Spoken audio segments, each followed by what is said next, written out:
തൃശൂരിൽ ബസ് കടയിലേക്ക് പാഞ്ഞു കയറി 7 പേർക്ക് പരിക്കേറ്റു. വടക്കാഞ്ചേരിയിലേക്ക് പോവുകയായിരുന്ന ബസ്സാണ് അപകടത്തിൽപ്പെട്ടത്. വിവരങ്ങളുമായി തൃശൂരിൽ നിന്ന് സുവി വിശ്വനാഥ് ചേരുന്നു. സുവി, എന്താണ് ഉണ്ടായത്? ഇവരുടെ പരിക്ക് ഗുരുതരമാണോ?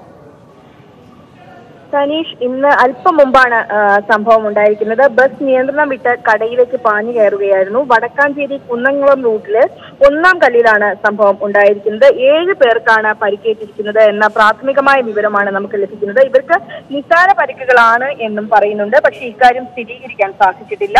കുന്നംകുളത്ത് നിന്ന് വടക്കാഞ്ചേരിയിലേക്ക് പോവുകയായിരുന്ന സ്വകാര്യ ബസ്സാണ് അപകടത്തിൽപ്പെട്ടത്. ജോഷിമോൻ എന്ന ബസ്സാണ് അപകടത്തിൽപ്പെട്ടത്. കഴിഞ്ഞ ഏതാനും ദിവസങ്ങളായി നിരന്തരം ബസ് അപകടങ്ങൾ ഉണ്ടാകുന്ന ഒരു മേഖലയായി തൃശൂർ ജില്ല മാറിയിരിക്കുകയാണ്. നിരവധി അപകടങ്ങൾ, ബൈക്ക് യാത്രികർ ബസ്സിലിടിച്ച്, ബസ് ബൈക്ക് യാത്രികരെ ഇടിച്ചും മറ്റു വലിയ തോതിലുള്ള അപകടങ്ങൾ ഉണ്ടാകുന്ന ഒരു മേഖലയായി തൃശൂർ ജില്ല മാറിയിരിക്കുകയാണ്. ഇന്നിപ്പോൾ വീണ്ടും ബസ് നിയന്ത്രണം വിട്ട് കടയിലേക്ക് പാഞ്ഞു കയറുന്ന ഒരു സംഭവമാണ് ഉണ്ടായിരിക്കുന്നത്. കുന്നംകുളം റൂട്ടിലാണ് സംഭവം.